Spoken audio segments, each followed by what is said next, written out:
exactly. I think that was on Facebook, yeah. Your website.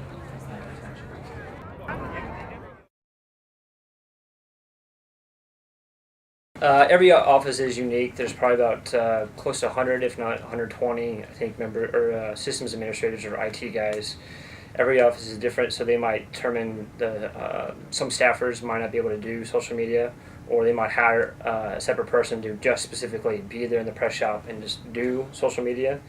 So it kind of gives or take depending on which office. We have several people in the press office, and we have our responsibilities, and that's what we do. We try to pay attention to each one of those new media platforms. So if we send something out here, we want to update it over here too, because they can go across the 3 or 4 platforms that we've got.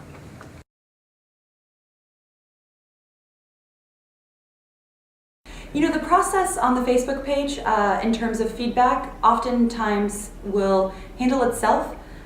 People will have a debate in the comment section on something you post on a Facebook page, and that's great. People will argue different sides of an issue, and we let that happen.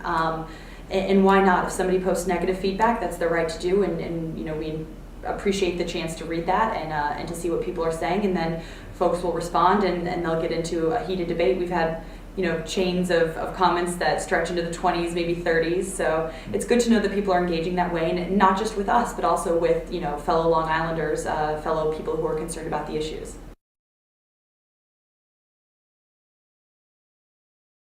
The Congressman will comment often on Twitter, not on Facebook. Sometimes, usually it's people commenting back and forth to each other and updates there. But on Twitter, the Congressman will often engage with folks.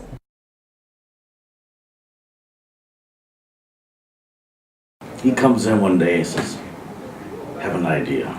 I said, "What?" He says, "This system called crowdsourcing, and how we like to have participatory democracy in government, and you want to be transparent." And I know just last week, Yeah. the Obama administration actually just released basically a memo to agencies suggesting that they use crowdsourcing, as a method, to communicate better with constituents, and they actually cited the use of it in the House. And I know CrowdSpring, which is the vendor that we used, actually endorsed the idea and actually talked about how the Congressman started this entire trend.